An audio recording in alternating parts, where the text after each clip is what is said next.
Si aujourd'hui tu veux plus de clients, plus de rendez-vous, ou arrêter d'espérer que ça tombe du ciel, alors cette vidéo est faite pour toi. Mais juste avant de commencer, je vais sélectionner un commentaire sous cette vidéo et je lui enverrai mes ressources privées de mon accompagnement gratuitement. Donc si tu veux y participer, commente lead sous cette vidéo et je tirerai quelqu'un au hasard à la fin. Il faut que tu comprennes qu'il existe plusieurs méthodes d'acquisition client, mais les trois principales, je vais te les présenter ci-dessous.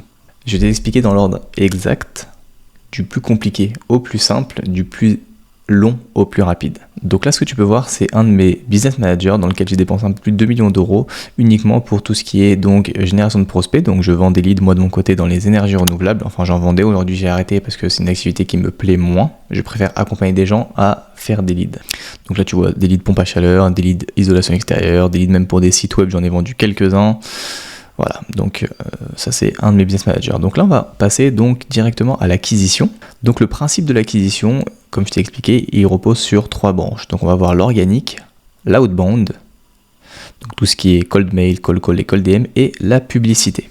On va commencer directement par l'organique. Donc l'organique, il repose sur 3 piliers, la visibilité, l'engagement et la conversion. La visibilité, c'est quoi? Donc c'est simplement publier du contenu gratuit pour attirer une audience donc dite naturelle. Ça veut dire que tu vas attirer des prospects à toi qui vont te voir, qui vont voir ce que tu publies, et s'ils sont intéressés, ils vont s'abonner et engager sur ton contenu. L'avantage avec ça, c'est que c'est gratuit, c'est bon pour la crédibilité et ça crée des opportunités sur le long terme. Ça veut dire que c'est un travail qui est long avant de récolter donc les fruits de ton travail simplement. L'inconvénient, comme je t'ai expliqué, c'est que c'est aléatoire, donc tu ne contrôles pas l'algorithme. Ça peut prendre plusieurs mois, voire des années pour décoller et avoir pas mal d'abonnés. Et c'est impossible donc de prédire les leads. Tu n'as pas donc tu peux pas établir de prévisionnel vis-à-vis de l'organique. Une fois donc tu as acquis donc cette visibilité, tu vas passer par ce qu'on appelle l'étape d'engagement. Ici, tu vas parler avec ta communauté, tu vas répondre à leurs commentaires et donc tu vas poster plus régulièrement. L'avantage avec ça, c'est que tu vas créer un lien fort avec ton audience, donc tu vas parler avec eux, tu vas humaniser donc ta marque. Donc quand je dis humaniser, ça veut dire le fait que tu vas répondre en commentaire, voire même en DM. Les gens ils vont voir que c'est un côté humain et non pas robotisé, que tu n'es pas là uniquement pour promouvoir, mais que tu es là pour enseigner et pour apprendre. Et l'avantage donc en humanisant, c'est que tu vas développer donc la confiance des utilisateurs vis-à-vis de toi. L'inconvénient, c'est que c'est demandeur en termes de temps. Donc tu vas prendre du temps à établir des scripts, à monter des vidéos, à faire les transitions, etc.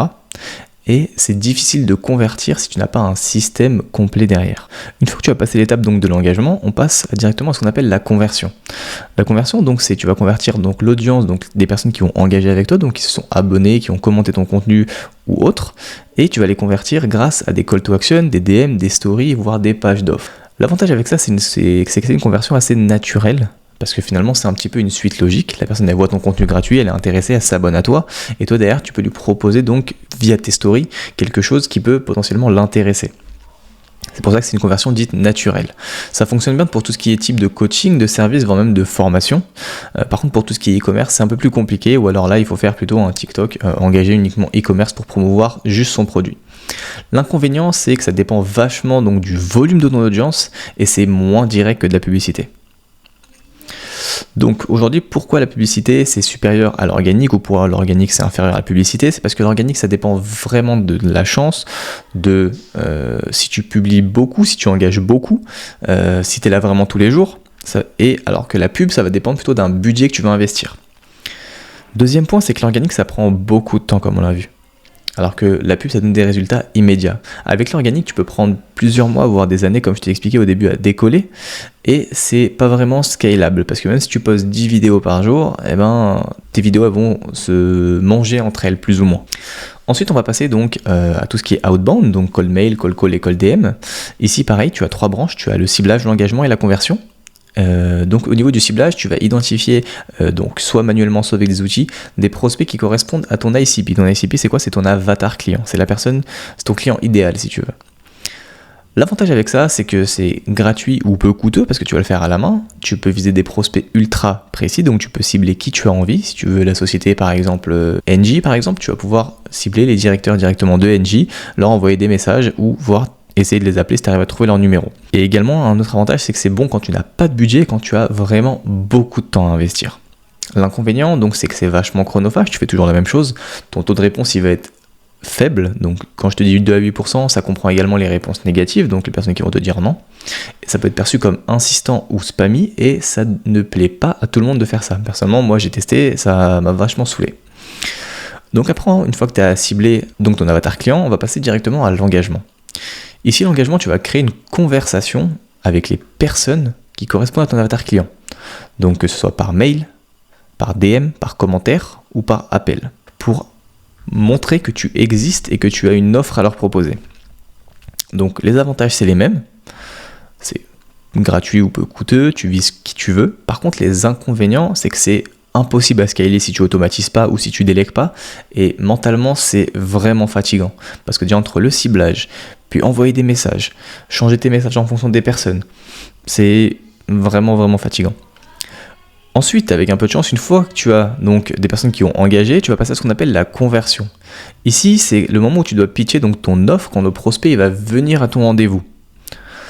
Alors, le problème, c'est que le prospect, il te connaît pas encore, même si tu lui as envoyé des messages, il sait pas vraiment qui tu es, il sait plus ou moins ce que tu fais, ou alors à quoi s'attendre, il a son idée dans sa tête, mais il sait pas vrai, il sait pas qui tu es. L'avantage, donc, c'est que c'est une bonne méthode quand tu n'as pas de budget pour décrocher tes premiers clients, et les inconvénients, c'est que les résultats, ils sont instables.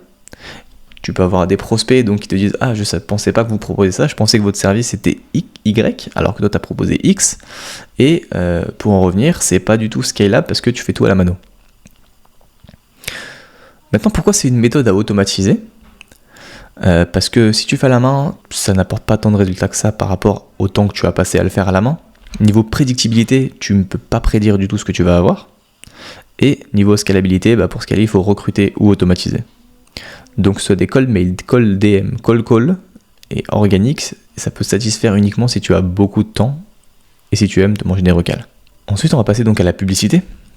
Publicité, pareil, il y a 3 piliers. Il y a ce qu'on appelle donc l'awareness. Donc c'est montrer un message publicitaire à une audience cible pour capter son attention. Donc par exemple, on va dire que tu fais donc de la publicité en ligne pour des e-commerce, tu vas montrer que tu existes via de la publicité. Donc tu vas faire de la publicité pour toi-même. Tu vas montrer que tu dis voilà, je génère de la publicité pour les e-commerçants. Ils peuvent donc s'inscrire, ils peuvent voir ta publicité et après donc on va voir au niveau de l'activation, etc. L'avantage avec ça, donc avec la publicité, c'est que tu peux cibler des milliers de personnes en quelques heures. Niveau scalabilité, voilà, c'est dit, tu augmentes le budget, tu augmentes donc tes résultats. Ça permet de viser, donc non pas vraiment précisément aujourd'hui ton client idéal, mais ça permet vraiment de te rapprocher grâce à l'algorithme de Facebook qui a vachement évolué. Et ça fonctionne même si tu n'as aucune audience. Ça veut dire aujourd'hui, si tu as 0 abonné sur tes 2 réseaux sociaux, tu peux quand même lancer la publicité. L'inconvénient, donc, c'est que ça demande vachement d'optimiser donc tes créatives si tu as du budget à investir. Par contre, si tu as un petit budget, donc 15 à 20 euros par jour, tu peux mettre 2-3 créas, c'est largement suffisant pour commencer. Ensuite, une fois que donc, les prospects ont vu ta publicité, on va passer à ce qu'on appelle l'activation. Donc c'est ici qu'ils vont commencer donc, à s'inscrire et tu vas pouvoir récupérer donc, de la donnée. Donc tu vas rediriger des gens vers une landing page, donc une page de capture qui va récupérer soit leur email, soit leur numéro de téléphone afin d'entrer dans ton écosystème. Donc que ce soit par la suite des emails marketing que tu leur envoies ou des SMS marketing. L'avantage avec ça, c'est que c'est de la génération de lead dite immédiate. Ça veut dire que tu vas générer le prospect en instant T, tu vas pouvoir le contacter directement après. Le second avantage, c'est que c'est un système qui est automatisé. Une fois que ta publicité est lancée, que tes landing pages existent, et que tes mails marketing et SMS également, tu n'as plus rien à faire à part augmenter les budgets ou changer les créas. Et donc c'est très prévisible parce que tu as un coût par lead qui est mesurable. Donc comme on a vu un petit peu au-dessus, un de mes business managers, tu vois que par exemple, ici j'ai généré du lead pour après 37,77 €, 558 leads. Donc je sais qu'un lead pompe à chaleur, je le génère entre 35 et 40 €. Pareil, site web, tu vois que je génère pour à peu près 16-17 €. Donc je sais que si je veux scaler, je vais avoir mes leads qui vont être dans cet ordre de prix là. L'inconvénient, c'est que si tu as des mauvaises créas, tu vas perdre du trafic. Donc tu peux perdre des potentiels clients si tes créas sont pas bonnes ou si elles ne sont pas renouvelées. Le second inconvénient, c'est la landing page qui est à optimiser. Si tu n'as pas une bonne landing page, tu risques d'avoir des taux de conversion qui vont être assez faibles et de perdre donc des visiteurs qui sont venus sur ton site parce qu'ils étaient intéressés par ta pub, mais si ton offre et ta landing page sont mauvaises, malheureusement, tu risques de les perdre et ils risquent pas de s'inscrire directement. Donc une fois que tu as ces prospects qui se sont inscrits pour que ce soit pour récupérer un guide ou une ressource gratuite, on va passer à ce qu'on appelle la conversion. Donc tu vas convertir l'intérêt que la personne a eu en venant sur ton landing page, en achat ou alors en rendez-vous grâce à une VSL, une page d'offre ou des pubs de retargeting. Donc une VSL c'est quoi? Simplement une vidéo plus ou moins de présentation de ce que tu fais, que le prospect va voir après s'être inscrit sur ton site pour donc regarder ce que tu proposes et ce que toi tu fais. L'avantage avec ça, c'est que c'est le moyen le plus rapide de générer donc des clients et des rendez-vous clients pour passer donc de 0 à 10 clients rapidement. L'avantage avec le retargeting, c'est que tu enlèves 80% de la friction parce que la personne t'aura déjà vu en publicité, elle aura déjà vu ton site, ton offre, même si elle ne s'est pas inscrite. Si elle revoit ta publicité, elle peut potentiellement donc s'inscrire cette fois-là. On estime qu'en général en marketing, il faut qu'une personne te voie 7 fois minimum dans son feed pour qu'elle puisse donc passer à l'action avec toi. L'inconvénient, c'est que ça demande un minimum donc de structure, comme on l'a vu. Il te faut une pub, une landing page qui convertit, ensuite une VSL ou une page d'offre, et également faire des pubs de retargeting. Le second inconvénient, c'est que ça nécessite donc du bon tracking, donc de suivre les résultats afin d'optimiser ta publicité et donc d'optimiser tes coûts par lead. Donc pourquoi maintenant la publicité est supérieure aux deux autres méthodes? Parce qu'aujourd'hui elle coche donc les 3 cases que le business recherche: la vitesse, la prédictibilité et la scalabilité. La vitesse, pourquoi? Parce que tu peux obtenir des leads directement après avoir lancé tes publicités dans les 2 heures qui suivent. La prédictibilité, pourquoi? Parce que mettre 1 euro te permet de récupérer X nombre de leads. Surtout quand tu sais combien un lead te coûte, tu sais que en mettant tant, tu vas avoir donc tes prospects. La scalabilité, pourquoi? Parce que si ça fonctionne, tu vas simplement augmenter ton budget pour augmenter donc tes résultats. Ça, c'est des résultats que même le cold mail, cold DM et l'organique ne pourront jamais offrir. Voilà maintenant pourquoi il faut plus investir dans la publicité que dans les 2 autres réseaux sociaux. Bien évidemment qu'il ne faut pas les négliger. Parce que même moi aujourd'hui je fais de l'organique parce que c'est quelque chose qui me plaît, mais ça apporte des résultats sur le long terme. Donc aujourd'hui les 3 méthodes fonctionnent, mais vraiment une seule te donne des résultats très rapidement et te permet de faire découvrir ton offre rapidement. C'est la publicité. Donc si aujourd'hui tu veux mettre en place ton système d'acquisition, j'ai créé une formation complète que tu peux retrouver directement dans la description. Et n'oublie pas de commenter donc lead si tu veux recevoir mes ressources de mon accompagnement payant gratuitement en participant donc à ce jeu concours. Pense à t'abonner et à liker cette vidéo, ça donne vraiment de la force pour l'algorithme de YouTube.